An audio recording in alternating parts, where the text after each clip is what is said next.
Hello and welcome to something a little bit different. There's a different background screen to what you're used to seeing. Behind me here, this is EAFC, and it's a series I've been wanting to do ever since it came out, but I've never really known who to do it with, and there were also timing issues when it came out as well. Unfortunately, life got in the way when this game released, so I never got to going with it, and by the time that resolved, Football Manager was out, so obviously that was the focus. But I still didn't really know who to do it with until recently. As you can see, I've picked the team. The team is Luton. I'm wearing orange. It's not a Luton kit, but it's the best I could do at short notice. And, you know, out of my already existing wardrobe without having to spend any more money. So, first, the mechanics of this save. This is tactical view only, and there will be no control of any players at any time, which may be a blessing or a curse depending on how you want to view it, but the AI will do everything for me in this one. I'm treating this like a better graphics, but less background spreadsheetiness Football Manager save. If you're new to EAFC and tactical view, then the previous iteration under the previous franchise of this series, for the last couple of years they've had a live sim, which has been a 2D dot-based, like the old Football Manager 2D dot-based simulation thing that you could jump in at any time, key moments, penalties, things like that. So it was obviously rendering a 3D thing a second you could flip in and out of it, but you always had to control them once you did jump in. Tactical view is that 3D jump in essentially, but without you having to control anything, and you can do it for the entire match. You can also do it just entirely viewing it from your manager's point of view, which is interesting, if a little odd. We won't be doing that, we'll be treating it as a live broadcast. But as for why Luton, the reason is unfortunately a bit of a somber one. The world recently lost the actor Christopher Gauthier at the very young age of 48. He wasn't exactly a well-known actor, mostly television. He wasn't Need for Speed Carbon, the game. Eureka, Town Called Eureka, depending on where you're from.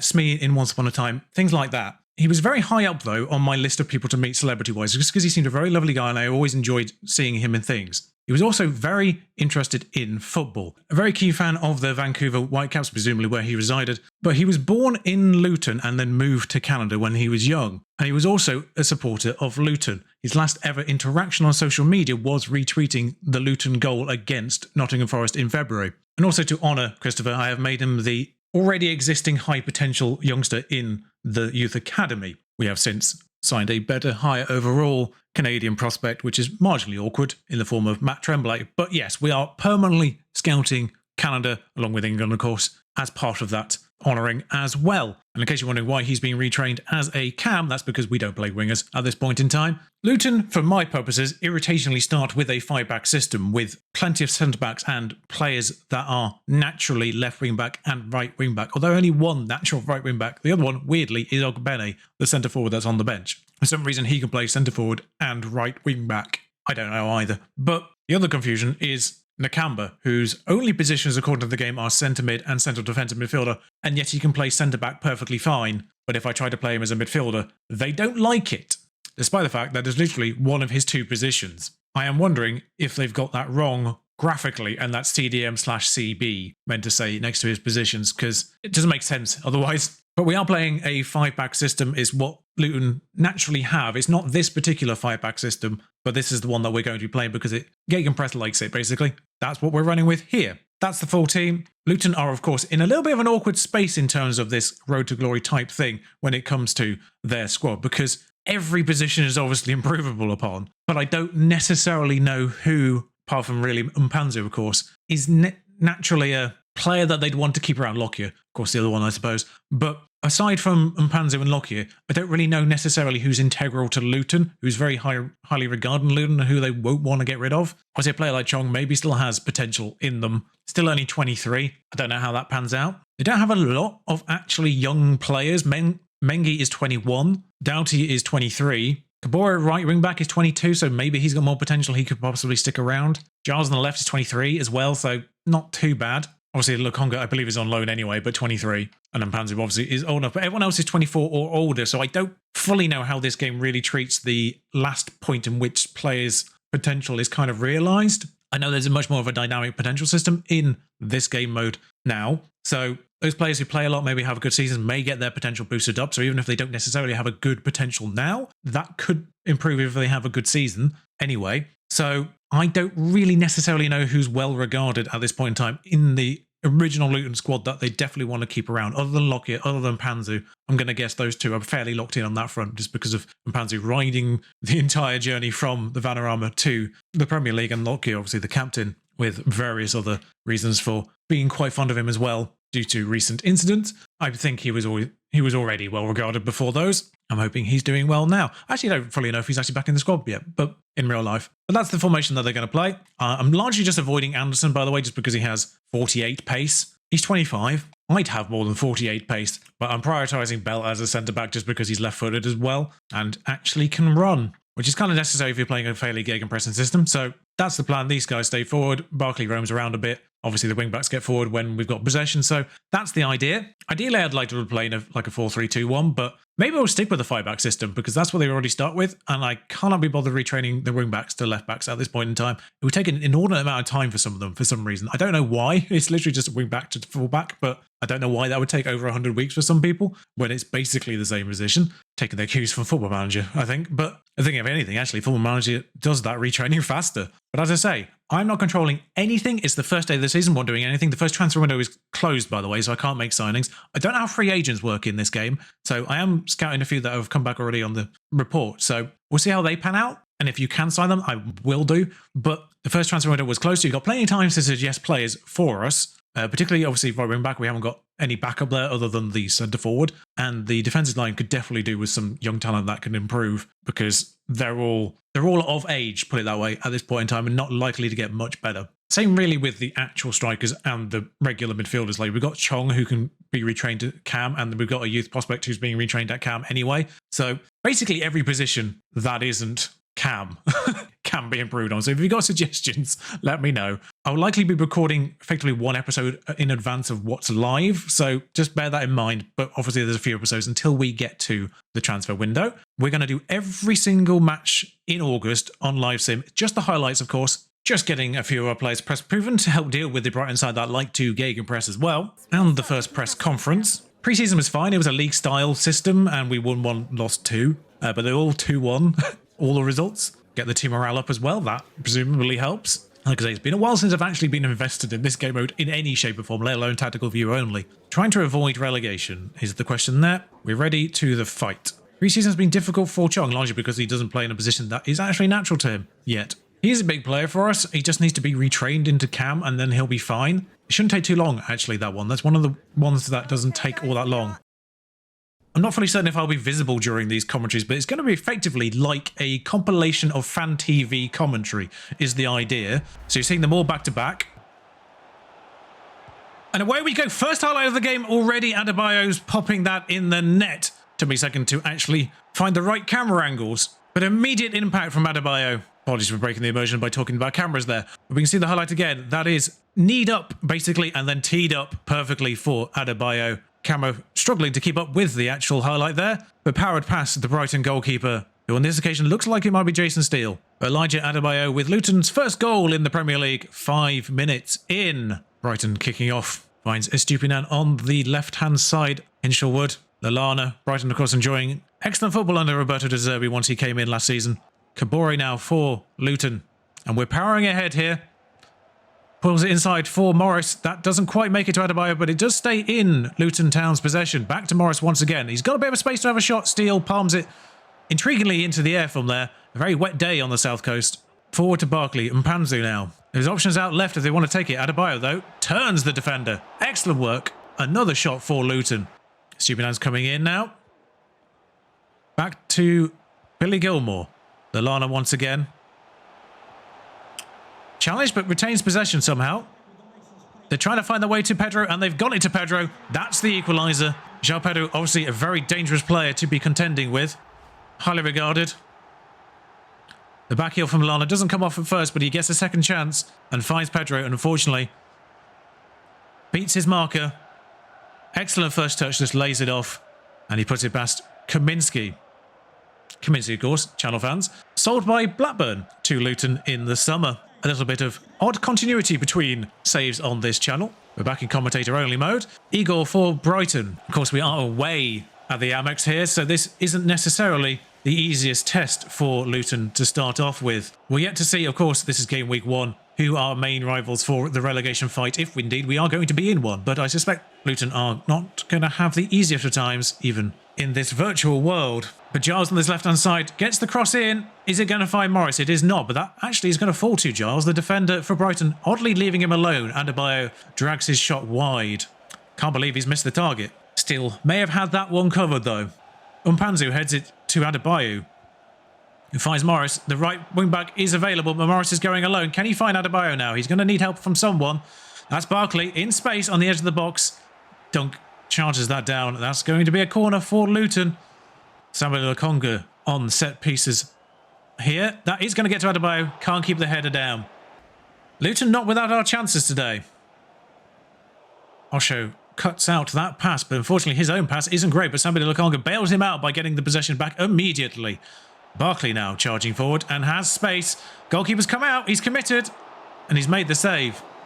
That's the end of the first half. And Luton Town's first foray into the Premier League at half-time, 1-1. It's Brighton who will get things underway for the second half. Brighton making progress into Luton's half by way of Lallana now. Kept them pinned in for a moment, but they have broken through. Veltman on the right, being hounded down. March pours it inwards to Hinshelwood. Billy Gilmore with some space. If he can make a little bit more, he's going to need it again. Oh, he's found Matoma. This could be dangerous. It is. It's 2-1. And for all of Luton's chances, Brighton have had the lethality to put their chances away. Can't say we've necessarily seen much of the attack of Brighton, but when we have, it's been lethal. Matoma, a player whose reputation has only grown of recent months, continuing to improve that reputation there. Pedro finds Lallana immediately from kickoff with lost possession, and it's not looking great. I think if Luton can find an equaliser here, we'll be happy with a point. But unfortunately, it's looking more likely to be 3-1 than it is 2-2. As it feels like that second goal has given Brighton the confidence, immediately on the attack again and forcing a corner. Is Solly March to take? He's got a short option available, which I'm hoping Luton will be wise to. Kind of. He skipped inside. March getting behind the defender somewhat there. Matoma now keeping them seemingly pressed, although Veltman onside somehow makes it 3. Just caught napping by the right back being in an unfamiliar position, and they've made the chance pay. Just an extra man that they're not used to having to deal with there, in between our left back and left centre back. And unfortunately, he found the space and found the finish. Brighton, of course, with European football as of last season, acquired it through the league, a very dangerous side, and not one you want to be giving chances to like that. Brighton coming forward after Kabori took a very heavy touch on the counter there. Matoma holding the ball up just so Lallana can get into play and the Brighton players can follow forward. He'll find Gilmore on the edge. Inwards to March. Hinshelwood now. He's managed to beat the defender of Lockyer. Kaminsky mate with an easy save there. Thankfully, Hinshelwood somewhat forgotten how to play football and move for some reason. But he's back in play again now. Kabore now.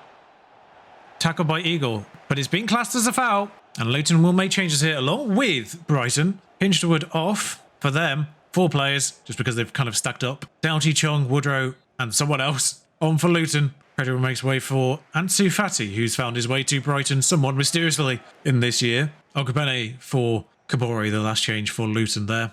Gilmore plays it off to Ansu Fati. March forces a save from Kaminsky, but it's not another goal at least. Taking off some tired legs in central defence with Osher coming off for Bell. And once again, the short corner looking like to be the option for Brighton. If we can nullify it this time round, that would be nice. Ansu Fati plays it back to March. Inwards to Lewis Dunk, who will at some point will decide to go back into defence, I imagine. Veltman once again, though, still advanced.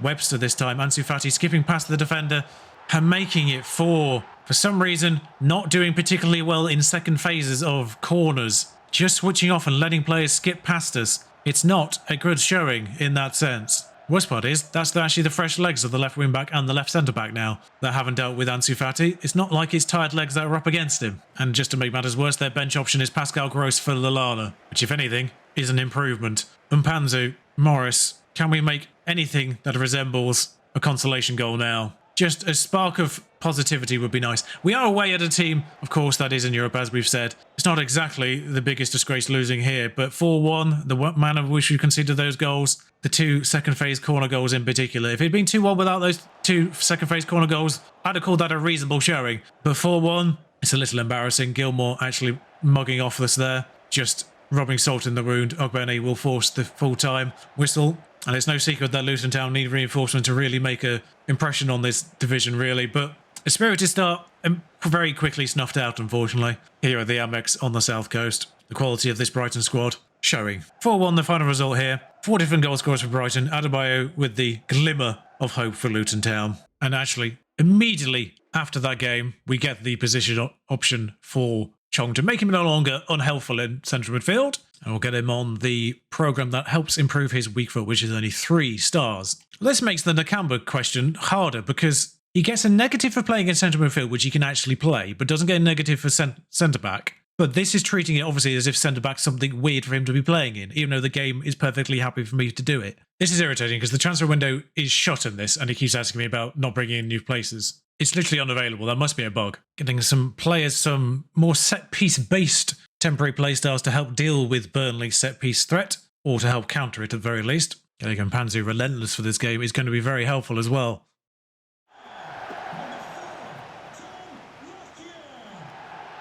First time at the Kenny in this Premier League campaign. It is Luton versus fellow promoted side Burnley. And it's Burnley immediately with a chance. Somewhat snuffed by Nakamba, maybe deflecting it, maybe helping or hindering Kaminsky. Unsure. There's the Burnley manager, Vincent Kompany, of course. An excellent campaign from him last time round in the Championship. We'll see how the 2 promoted sides fare this year in the Premier League. Sambi Lokonga clears that one emphatically. No nonsense from him. Sometimes that's what you need in this world. A lot of times players try to play their way out of trouble. Sometimes you just need to hoof it. But it's Masengo for Burnley. Snuffed out by Mpanzu, and it's Adebayo's turn to charge. He has Morris in help, but unfortunately Morris's run has gone somewhat outside the realms of possibility for him. That's not going to get to Morris either. Vigouroux in goal from them, not James Trafford, who is the usual these days, or indeed Muric. I wonder what's happened in the Burnley camp for that goalkeeper change to have occurred. Luton have to get this out. Cullen snuffed, but it remains in Burnley's possession. Goodmanson. Played back to Masengo. Gone for a long range. It's Kaminsky putting it back for another corner. We knew they'd get set pieces, and we knew they were going to be relatively good for them. Taking out of the back for Luton. Kabore on this right side. Once again, another wet day here. This time at Luton. Masengo now in the middle for Burnley. Redmond snuffed. Lockyer wise to it. Barkley does have help. Adebayo going forward. Morris is going through. Oh, just play the through ball a little bit early, but he's still going to get there. He's going to take it first time, though. Vigouroux palms it. Luton corner comes to nothing. Vigouroux to hoof it up the pitch. Giles heads down, and it's Luton who get the possession from that. Curious choice from the Luton player there that allows Redmond to slide in and actually get the ball, remarkably. That could have been dangerous had he connected with the player. Burnley building. This is looking more dangerous by the second for Burnley. Redmond steps inside, finds himself with a bit of space on his left foot. Kaminsky claims easily. Kaminsky hoofs up the field to Morris to head on to Sambi Lokonga, who actually gets the benefit of the bounce. And it's Lokonga in. No one between him and the goal. He's hit the crossbar. So close from Sambi Lokonga. Had that been a striker, that may have been a different story. Goodmanson snuffed out by Osho, thankfully, and Nakamba forward back to Mpanzu. And that has made its way straight through the centre of defence. Adebayo having to pull in Morris into this attack. Morris steps away from his defender, finds the space and buries the goal. A relatively ambitious effort finds its way past the goalkeeper and into the net. That all came from an incredible through ball, the middle to Adebayo, who did have to hold it up and then bring Morris into it, but just beats his defender, gets it onto his left-hand foot and past the goalkeeper, who perhaps a little bit wrong-footed, could have done better. Perhaps expecting him to smash it near side rather than place it far side. But regardless of the reasons, Carlton Morris with his first goal of the campaign puts Luton 1-0 up at the Kenilworth. This is home games, particularly against teams like Burnley, that are really going to define Luton's season. And that's the last action of the first half. At half-time in the first home game of the season for Luton, it is 1-0. Carlton Morris the scorer. And it will be Luton to kick off the second half. Morris with the ball that Lokonga was never going to get to there, unfortunately. Redmond has managed to get it through to Larson, who has outpaced Nakamba there. Perhaps that's just purely speed rather than physical. Redmond, if he's onside, with a very, very decent chance he was onside. Morris with a sensible header to Lokonga, arguably Luton's best player, just on raw ability. Middlesbrough next for Luton in the cup. Still the same as the margins deciding this one as things stand. Luton would like to get a second to help put this to bed somewhat more. Barely coming forward through Cullen though. Goodmanson, Masengo. This 1-0 margin not good enough for Luton really to feel safe. But Giles gathers that ball and lays it forward. Is Adebayo going to get to that one? No. Al Dakhil gathers the possession for Burnley once more. A little bit more sensible in possession would be nice for, although that being said, Burnley just given away very cheaply. Ross Barkley looking a little bit tired now, probably angling for a substitution there. The substitutes warming up on the sidelines, ready to come on as soon as the ball goes out of possession. Kabore. That is a rough sliding challenge. Advantage given, though. Barkley, don't think the ball was meant for him, but he's taken it nonetheless. Coming out wide, Barkley, though. Plays in Mpanzu. The ball has literally not gone out for the last half an hour. Substitutes aren't even going to come on at this rate, because we're heading to the final chance of the game here. Egan Riley on. Redmond coming through. Blocked by Mpanzu. Just clear it, Mpanzu. And that will conclude the 1-0 victory. The substitutes never made it onto the field. The ball literally never went out of possession from the 60th minute onwards. But it's a vital 3 points for Luton. May only be 1-0. Goal difference could be a factor at the end of the season. With Carlton Morris with the deciding goal. 1-0 here, full time at the Kenilworth. Luton 1, Burnley 0. A crucial, crucial victory.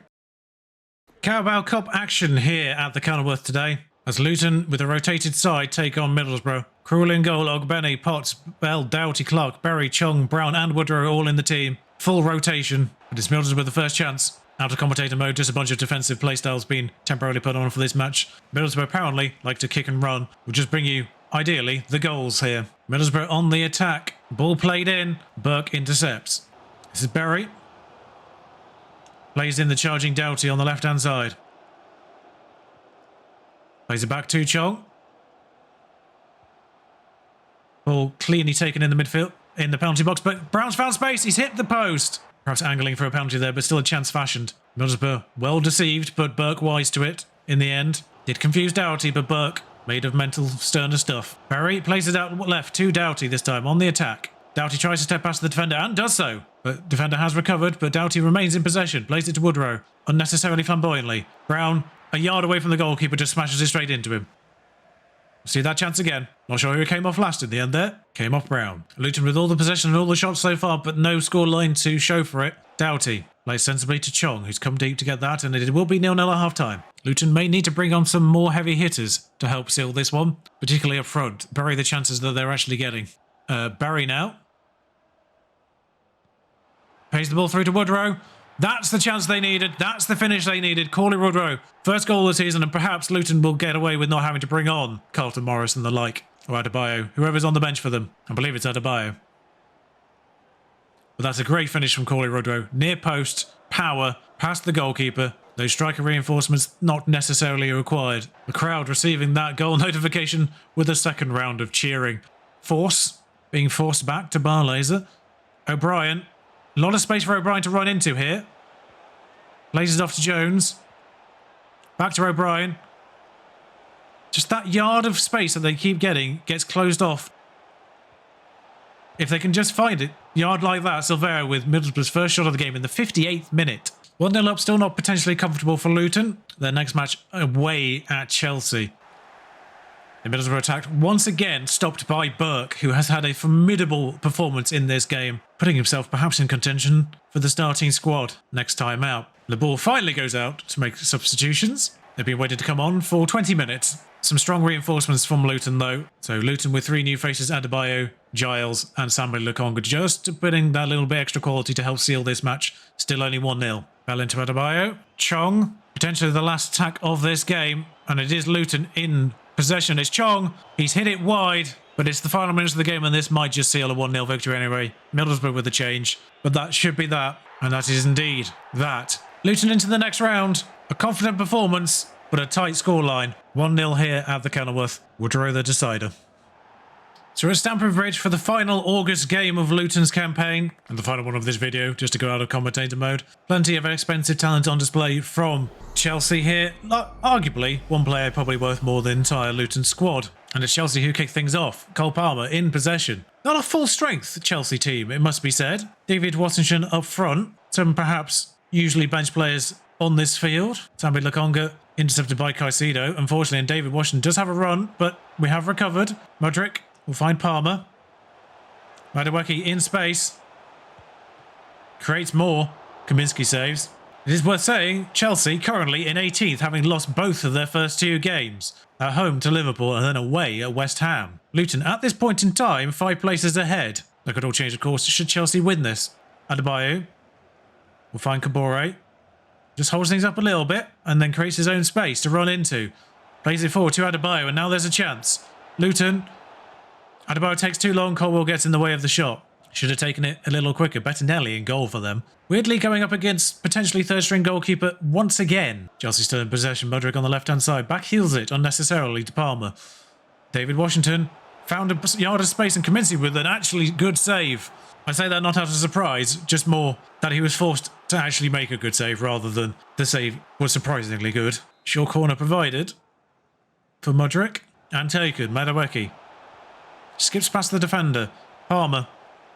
Caicedo with a slightly wide shot there. David Washington right back, completely asleep. Mudryk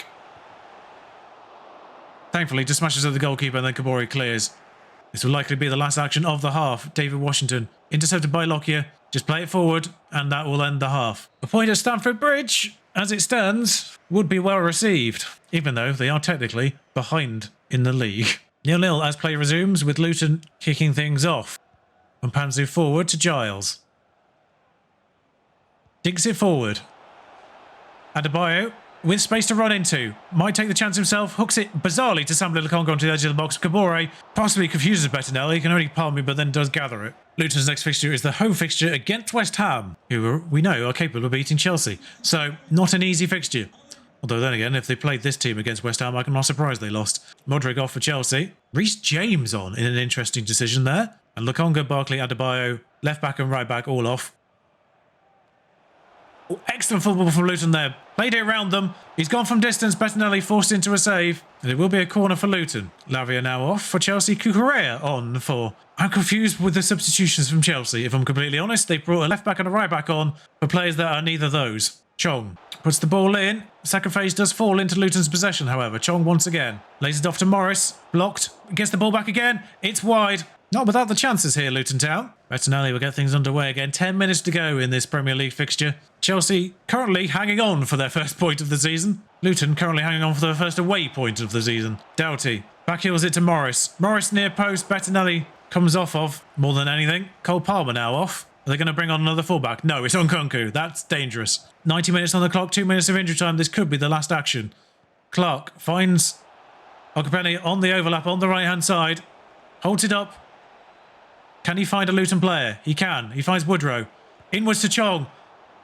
Blocked. Martin takes it out for a corner. The full-time whistle has blown, though, at 0-0. Not sure why that wasn't a corner at the end there. However, but a valuable point away for Luton, arguably. Perhaps disappointed not to take all three with the chances taken and squandered. 0-0 here at Stamford Bridge. Not one for first on match of the day.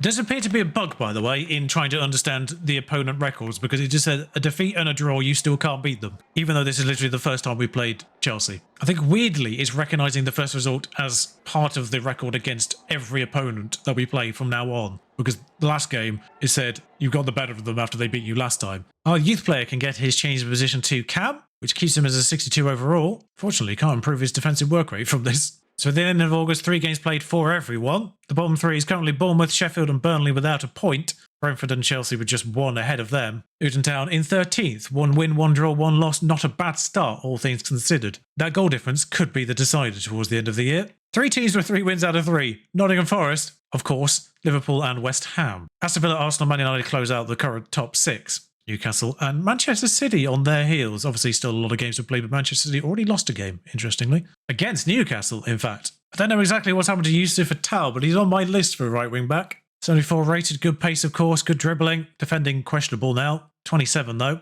Although they do want to bring the average age up of the squad, which is an odd requirement to have. Has to be said, none of the other people that we've started to have a look at really necessarily up there yet. A lot of late 60s and low 70s. Attal, the only standout, at 74 so far. Scouts not doing a good job. So suggestions welcome. Obviously not a lot going on down here, but I'll keep you updated on this situation in the youth squad when we get new scout reports. That's it from August edition of this Tactical View only Luton Town career mode. If you've enjoyed it, do like, comment, subscribe. Let me know who you think will be worth signing, and I will do so. Until next time, thank you for watching. Ta-ra.